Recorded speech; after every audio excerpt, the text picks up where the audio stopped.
Hello there, Carla here from Documenting the Journey.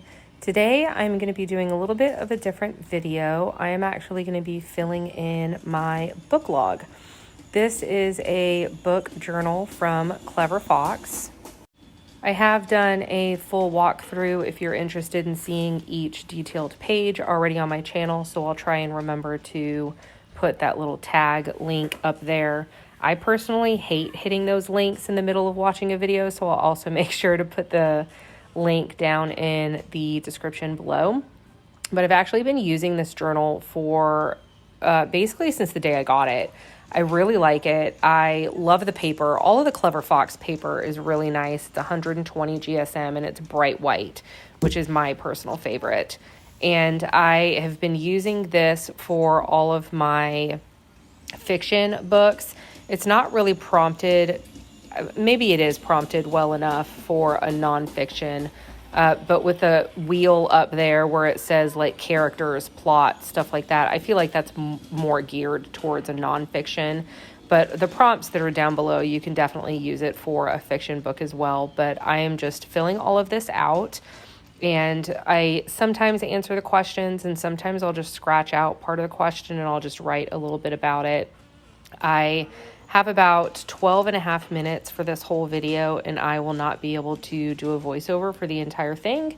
So I'm probably just going to put on a little bit of music here and so you guys can just kind of watch me write and fill all of this out. The book I am recording is called A Touch of Darkness by Scarlett St. Clair. It's a new author to me. I actually picked it up from the recommended shelf at my local library. Luckily, it was the first one because I did not realize that it was an extensive series also. There are multiple books from different people's points of view. So this is about Persephone and Hades and a love story with them. It was a good book. I had some mixed feelings about it though. It originally caught my attention because I don't know a lot about Greek mythology. I didn't know a lot about any of the gods or anything like that. It's just not one of those things that I really touched on in any of my interests. And so I was really excited to pick it up.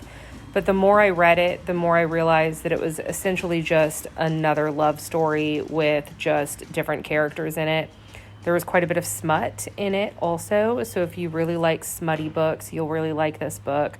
I skipped a lot of those pages. I don't mind a little bit of smut, but too much smut is just too much smut. And so I will also write on the opposite side of this page, kind of like the synopsis basically of the book. That's what I use the opposite side of the page for, is to just jot down what the book was about, especially books like these where I know that I'm going to be reading them pretty quickly. I might not actually finish the series, and so if I ever wanted to go back and refresh my memory on what the book was about, then I like having that basic synopsis on the opposite page over there. Okay, so I'm just going to go ahead and put on a little bit of calm music, and you guys can finish watching this throughout the music. I am apparently going to quit talking soon because my neighbor is doing his lawn also. But I'm going to go ahead and come back at the end because I am going to fill out my book tracker.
Okay, so now that I've finished writing all of that, I'm just going to go ahead and fill out my book tracker in my bullet journal. This is the Sterling Ink 520 page bullet journal. This is going to be the journal that I archive at the end of the year. I also use the Storygraph app, but I like being able to have it written in my journal as well. I hope you guys enjoyed this video. Hopefully you guys were able to relax and get a couple of things done as you were listening to the music. And like I said, I'll go ahead and put the links to the journal down in the description below. Thanks for hanging out with me. I appreciate it. Have a good day.